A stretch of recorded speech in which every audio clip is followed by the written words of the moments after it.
तो इस वीडियो में हमें समझना है कि रिलेशन क्या है between electric field and magnetic field. Okay, क्योंकि आपने इससे पहले आप इलेक्ट्रोस्टैट चैप्टर में इलेक्ट्रिक फील्ड के बारे में पढ़ चुके हैं, इलेक्ट्रोस्टैटिक फील्ड पढ़ चुके हैं। अब आपको मैग्नेटिक फील्ड भी आपने पिछले 2 लेक्चर में पढ़ लिया, क्वेश्चंस भी कर लिए। तो अब इन दोनों में रिलेशन समझना है हमें।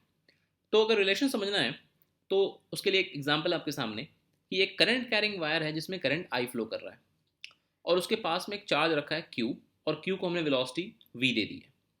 और सामने में आपके सामने एक फ्रेम है, इसको नाम दे देते हैं हम एस।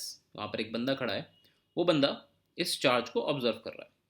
तो अब तक आपने जितना भी सीखा है इलेक्ट्रिक और मैग्नेटिक फील्ड के बारे में, वो क्या लग रहा है कि ये जो करंट कैरिंग वायर है इसके अंदर नेट इलेक्ट्रॉन्स एंड प्रोटॉन्स तो सेम है। तो जो भी वो फील्ड अप्लाई करेगा क्यू पे, ऑब्वियसली बात है वो क्या हो जाए, वो कैंसिल आउट हो जाएगा। तो इस क्यू के ऊपर कौन सी फील्ड एक्ट करेगी? मैग्नेटिक फील्ड एक्ट करेगी। और हमने सीखा है कि मैग्नेटिक फील्ड की वजह से इस पर एक फोर्स लगेगा, और वो फोर्स क्या है? That force is Q V cross B. ठीक है, तो उस हिसाब से इस चार्ज क्यू के ऊपर एक फोर्स लगेगा, जिसकी वजह से क्या होगा, जिसकी वजह से ये चार्ज अपने ट्रैक से डेविएट करेगा। तो इस सोर्स को डेविएशन दिखाई देगा इस चार्ज क्यू में। तो इस सोर्स के हिसाब से ये सोर्स लॉजिक क्या लगाएगा? इस सोर्स ने ऑब्जर्व किया डेविएशन, यानी कि आप कह सकते हैं change in velocity. Change in velocity का मतलब आप कह सकते हैं कि इस सोर्स ने ऑब्जर्व किया एक्सेलरेशन।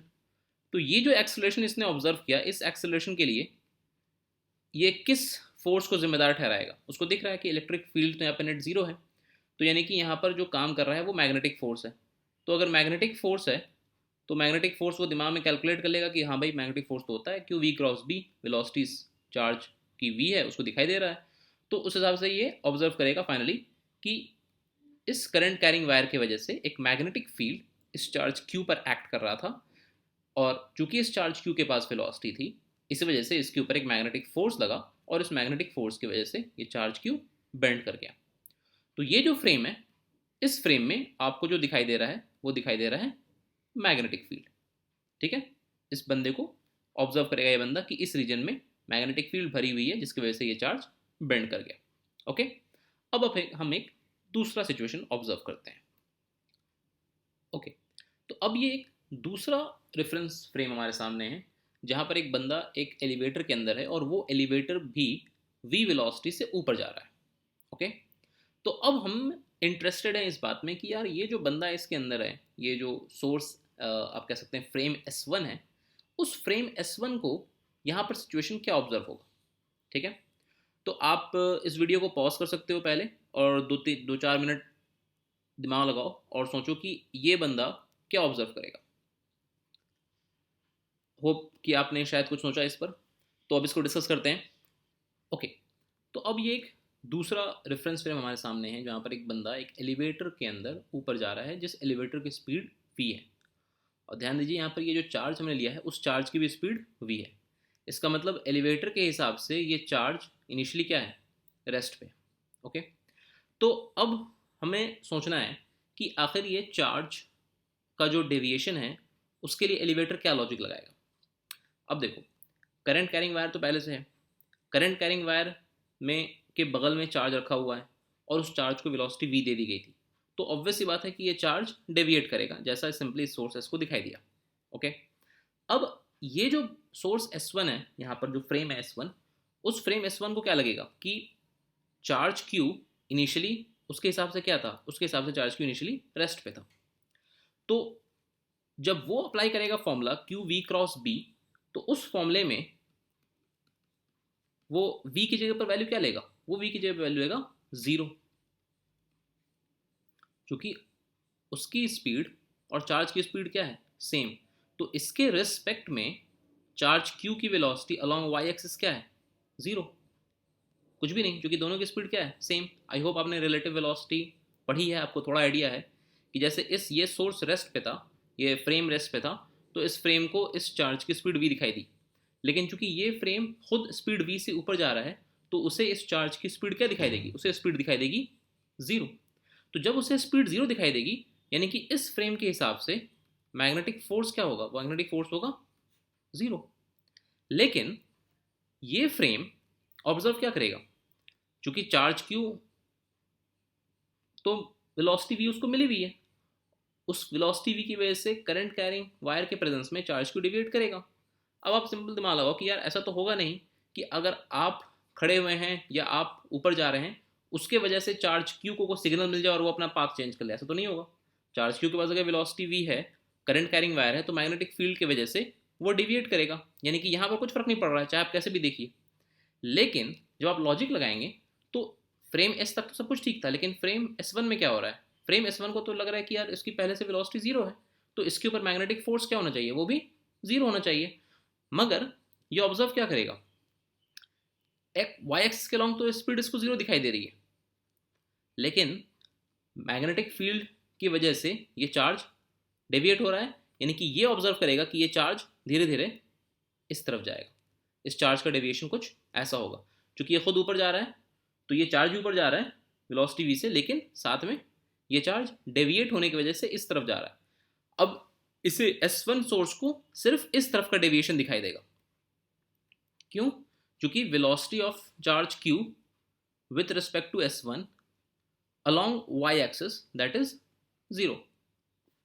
लेकिन मैग्नेटिक फील्ड की वजह से जो डेविएशन आया उसकी वजह से चार्ज क्यू धीरे धीरे इस वायर की तरफ ऐसे रोटेट कर रहा है, तो वो रोटेशन, वो डेविएशन तो ये ऑब्जर्व करेगा।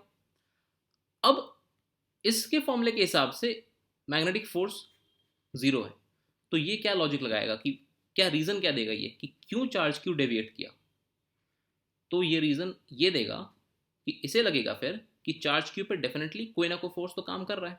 अब मैग्नेटिक फोर्स जीरो है तो दूसरा क्या बचता है, दूसरा बचता है इलेक्ट्रिक फील्ड, यानी कि इलेक्ट्रिक फोर्स। तो ये इस फ्रेम S1 को जो दिखाई देगा वो दिखाई देगा electric. Now this is slightly confusing कि ये अचानक से इलेक्ट्रिक कहाँ से आ गया, तो बेसिकली अचानक से नहीं आया।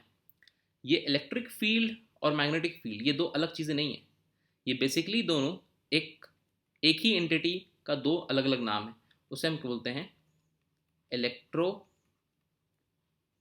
Magnetic field.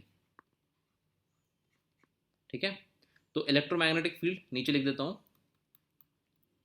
ये एक्चुअल में नाम है जो दुनिया में एग्जिस्ट करती है, इलेक्ट्रोमैग्नेटिक फील्ड। इलेक्ट्रोमैग्नेटिक फील्ड के ही कह सकते हैं आप अलग अलग चेहरे हैं, उसमें से एक चेहरा है मैग्नेटिक फील्ड और दूसरा चेहरा है इलेक्ट्रिक फील्ड। जब फ्रेम एस था तो उसे जो चार्ज का डेविएशन दिखाई दिया, उसके पीछे जो उसने फिजिक्स लगाई वो लगाई कि यहाँ पर मैग्नेटिक फील्ड है। लेकिन जब फ्रेम S1 है उसे जो डेविएशन दिखाई दिया, क्योंकि उसको चार्ज की y के अलॉन्ग वेलोसिटी जीरो दिखाई दे रही थी, तो उसे जो डेविएशन दिखाई दिया उसे सिर्फ x का डेविएशन दिखाई दिया, तो उसके पीछे उसने देखा कि मैग्नेटिक फोर्स तो जीरो है। जो मैग्नेटिक फोर्स जीरो है तो फिर दुनिया में दूसरा ऑप्शन बचता क्या है, एक ही ऑप्शन बचता है, that is electric force. Electric force किसकी वजह से आएगा, इलेक्ट्रिक फील्ड की वजह से आएगा। तो S1 फ्रेम को इलेक्ट्रिक फील्ड दिखाई दिया और S फ्रेम को मैग्नेटिक फील्ड दिखाई दिया। तो बेसिकली ये जो दोनों फील्ड हैं, इलेक्ट्रिक फील्ड या मैग्नेटिक फील्ड, ये बेसिकली इलेक्ट्रोमैग्नेटिक फील्ड के अलग अलग चेहरे हैं।